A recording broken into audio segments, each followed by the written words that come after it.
Bom dia, né, a todos e todas. Nós estamos no final da disciplina, né, e esse é o momento da gente pensar um pouco sobre os conceitos que nós vimos. Então, as dúvidas, por favor, né, enviem. A gente tem um canal para isso, né, dentro da disciplina, e estamos aguardando as dúvidas, tanto eu quanto a Kátia. E agora a gente vai passar para alguns conceitos centrais da disciplina, lembrando que esses conceitos, eles não são todos os que nós vimos, eles são os centrais. Vamos passar a tela, então, para a gente acompanhar os conceitos.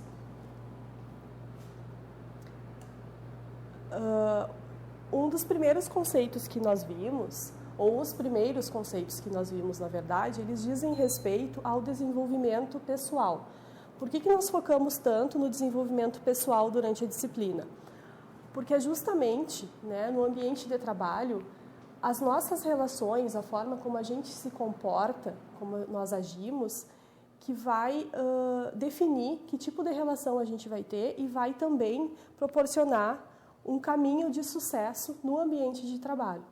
E o primeiro conceito que nós vimos foi o de subjetividade. Subjetividade diz respeito à forma como nós nos construímos, né, nos tornamos sujeitos durante a vida e como nós percebemos as coisas ao nosso redor no hoje, né? Se percebemos com mais otimismo, com menos otimismo, com mais apropriação no sentido de ter autonomia de trabalho, de não ter autonomia de trabalho. Então, esse é um conceito central para nós sabermos, porque ele diz respeito ao nosso funcionamento enquanto pessoas. Outros dois conceitos que nós vimos, que são fundamentais, são, né, as emoções e os afetos. Eles interferem diretamente na nossa forma de agir durante o nosso dia. Eles interferem também, né, nas nossas escolhas. Por quê? Dentro da linha teórica que nós trabalhamos, a gente viu que emoção e razão estão totalmente interligadas. E mais à frente, né, a gente viu também um outro conceito, que é o da inteligência emocional, que está relacionado diretamente à emoção e à razão, que eu vou lembrar vocês um pouquinho mais à frente. Então, tentem revisar, né, esses textos, tentem revisar esses conteúdos que são, e pensar, né, na sua vida através deles, na sua vida dentro, né, do seu âmbito de relações e também no seu âmbito de relações de trabalho em especial. Dentro da psicologia também, né, a gente tem o conceito de personalidade e a gente tem tipos de personalidade. Como nós estamos trabalhando em uma disciplina que está voltada para questões de trabalho, a gente trabalhou com tipos de personalidade relacionadas às questões de trabalho. E aí nós utilizamos, né, vocês vão lembrar, o modelo Riazek, de John Holland, que fala sobre 6 tipos de personalidade, que influenciam, né, diretamente nas nossas escolhas profissionais. Quando nós estamos no ambiente de trabalho que está de acordo com a nossa personalidade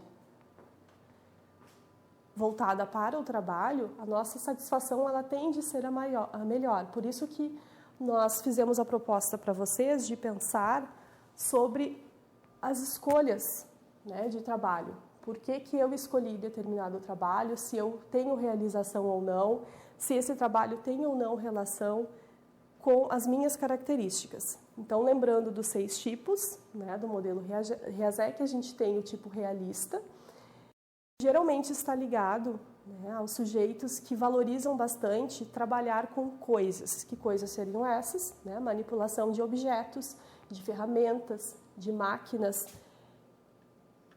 e também com animais, né? Porque animais a gente considera dentro do palpável, né? Dentro de algo concreto, na categoria, né, de coisas concretas.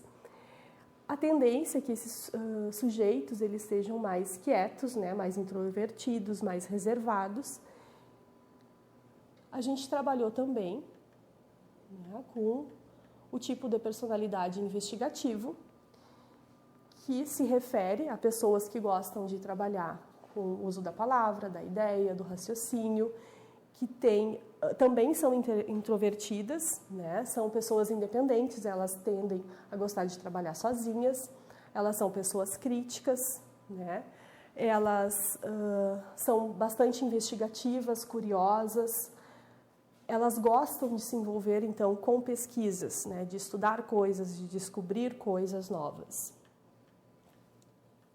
Já o tipo artístico, como o próprio nome diz, né? Ele está ligado à arte, ele está ligado à ideia de criações originais. Para isso, a pessoa precisa ser idealista, ela tem a característica de ser sonhadora. Ela é considerada rebelde no sentido de, né, ela é capaz de olhar para as nossas normas sociais, para as nossas convenções sociais e criar algo em cima disso. Às vezes, por exemplo, o humor, né? E nesse sentido são pessoas consideradas pouco convencionais. São pessoas sensíveis e expressivas porque elas são capazes de observar o outro e a partir disso elas criarem em cima, né? Por isso o expressivo. E elas criam através da arte escrita, da arte em desenho, né, em pintura, enfim, da arte que usa a expressão corporal. Então, o trabalho delas, né, tem uma tendência a ser livre, ser pouco sistematizado, de forma a criar sempre coisas novas. Já o sujeito, né, que tem um tipo de personalidade social, ele já apresenta a necessidade de interação social. Ele busca trabalhar com pessoas. Percebam que isso é diferente, por exemplo, do tipo investigativo. E nesse trabalho com pessoas, demonstra interesse por atividades que envolvam o contato com o outro para, né, ensinar, para cuidar, né, curar, cuidar, treinar, educar, informar. E aí a gente tem algumas profissões, por exemplo, da educação, da área da saúde. Vocês podem, a gente conversou bastante sobre esses tipos, né? Só ir lembrando também da atividade que vocês fizeram falando sobre si, né? E lendo sobre o que os colegas escreveram sobre a sua identificação com o tipo de personalidade.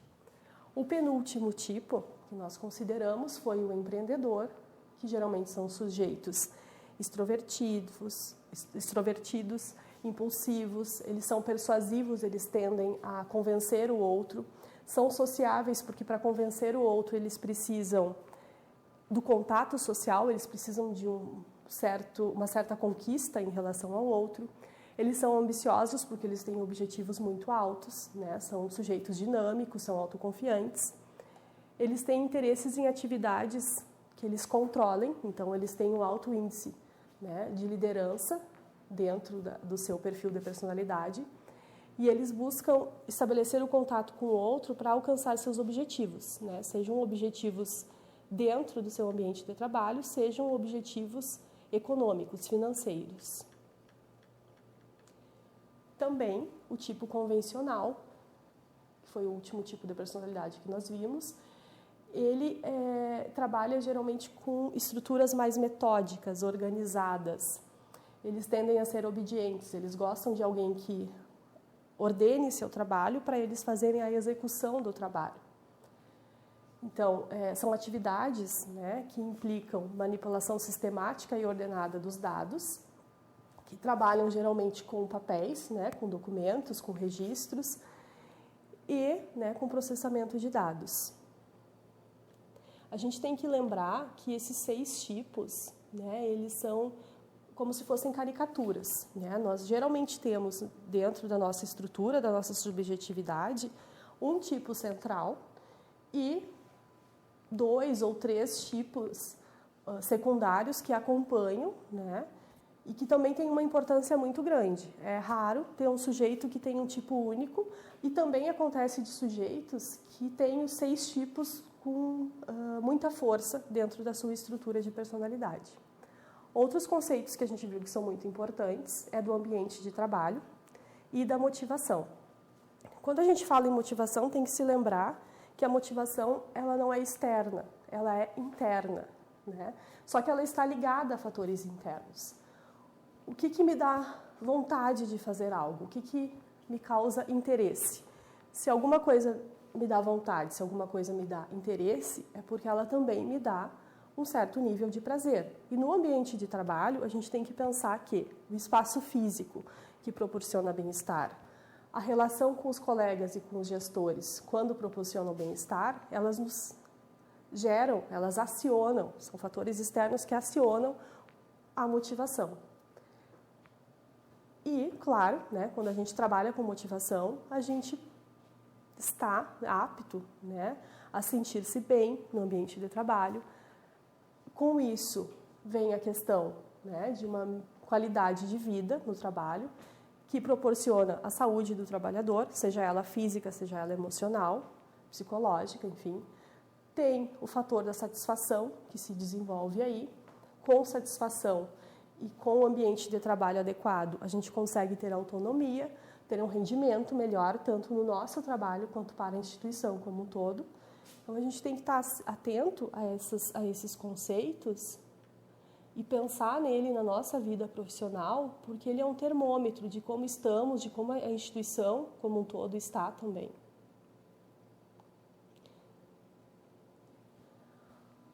Um outro elemento bem importante no ambiente de trabalho é como a nossa percepção diante das coisas, né? A nossa percepção, ela diz respeito à forma como observamos, como entendemos o que está acontecendo ao nosso redor. E aí, peço que vocês voltem ao material, porque lá existem, né, várias descrições de percepções diferentes. Percepções adequadas a um bom relacionamento do trabalho e percepções que podem causar distorções em relação à observação do outro e do comportamento do outro, que podem trazer... Então, né, a gente estava falando na questão do conflito nas organizações de trabalho, em função das percepções. A gente precisa retomar, né, que eu falei no começo, o conceito de inteligência emocional, que está ligado, né, à nossa capacidade de integrar os aspectos cognitivos, os aspectos do conhecimento, né, com os aspectos emocionais na nossa vida. Essa integração, é a capacidade de lidar com esses dois aspectos de forma coerente, né, que diz o quanto nós desenvolvemos ou não a inteligência emocional.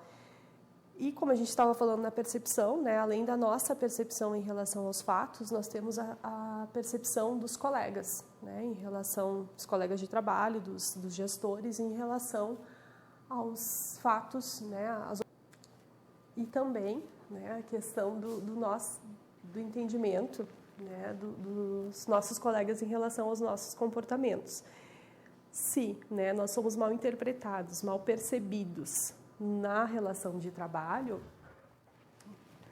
fazendo um bom uso, né, dos aspectos cognitivos e emocionais, ou seja, da inteligência emocional em relação ao fato, nós conseguimos trabalhar essas situações de conflito. E isso tem a ver com o conceito de liderança, isso tem a ver com a questão da assertividade na comunicação, que são conceitos bem importantes, né, dentro de um ambiente de trabalho.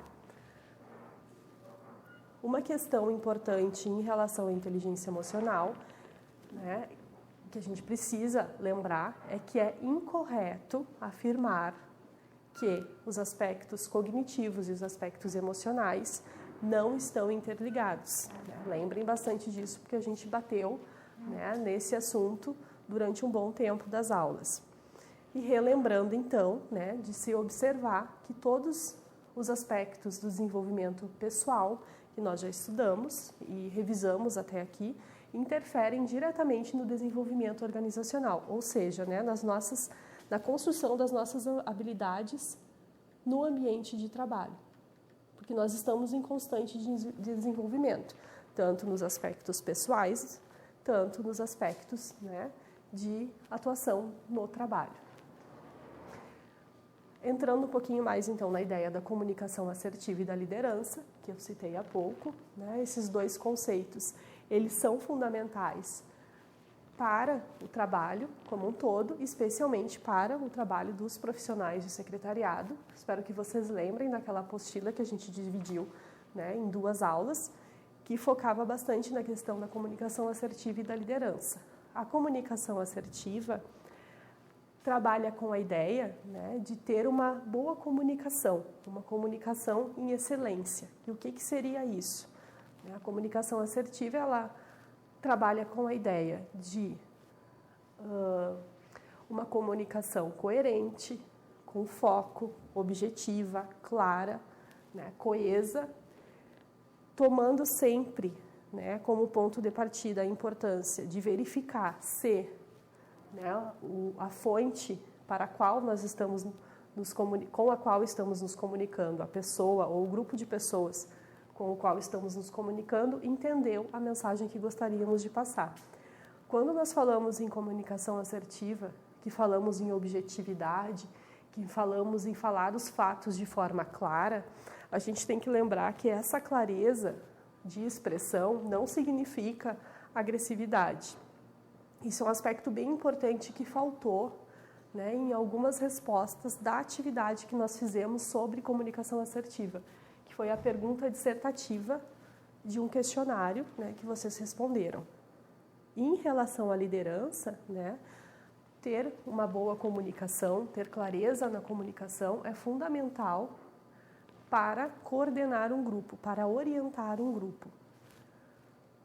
Então, o líder precisa, né, desenvolver a comunicação assertiva, precisa desenvolver outros aspectos de liderança, como a capacidade de compreender o outro, a capacidade de observar, né, como que as relações se dão, como intervir nas relações, como intervir, né, no funcionamento, no comportamento individual de cada um do grupo, para que todos trabalhem em equipe.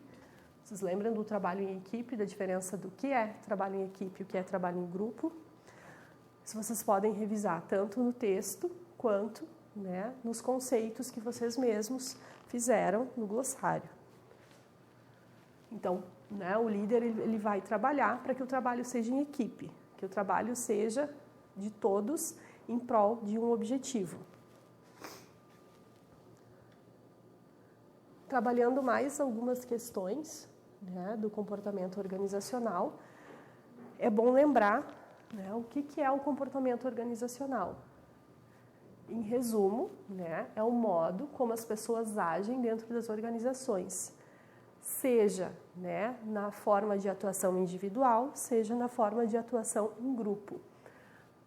Quando, né, um líder está numa instituição, para ele liderar, para ele saber como se posicionar diante do grupo ou do indivíduo, ele vai precisar observar comportamentos, né? Ele vai precisar ter trabalhado os aspectos de percepção, ele vai precisar conhecer a sua subjetividade, ou seja, como ele percebe o grupo, ele vai precisar também reconhecer como que o grupo, né, os indivíduos do grupo, percebem os colegas, né, que conflitos se tem naquela relação, para tentar intervir, né, através da comunicação assertiva, de forma que esses conflitos não existam, né, que se dissolvam esses conflitos.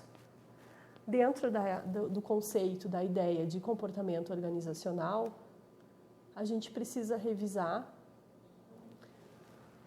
alguns conceitos, né, que seriam o de poder e o de política, que são conceitos centrais, porque o poder ele circula nas organizações, e aí vocês precisam rever na apostila quais são os tipos de poder, quais os tipos de poder, né, que se baseiam em especial na legitimidade, né, no reconhecimento de saber, que esse é o tipo de liderança, né, ideal dentro de uma organização, e também, né, revisar a ideia de política nas organizações. Existe ou não política nas organizações? Por que existe? A gente tem que lembrar que nas organizações, né, o funcionamento de uma organização, ele depende da distribuição da autoridade e também do exercício do poder. E isso é a ideia de política. Portanto, né, existe política dentro das organizações. Alguns outros conceitos que precisam ser revisados no último e penúltimo texto, né, por exemplo, o que é e-commerce, né, o que é e-organization, né? O que é business, como que se trabalha dentro de uma organização digital, quais são os elementos principais, quais são os conceitos principais nesse trabalho. Acho que vocês, seguindo, né, esses conceitos principais, retomando os conceitos que estão relacionados e, né, assistindo os vídeos dos colegas, porque o que se pensou em fazer? Diante do mapa, dos vídeos sobre os mapas conceituais, a gente viu que tem vários trabalhos muito interessantes, né, que tentaram fazer uma revisão inteira da disciplina, outros focaram em algumas ideias centrais, né, e conceitos que estavam correlacionados, e valorizando esses trabalhos,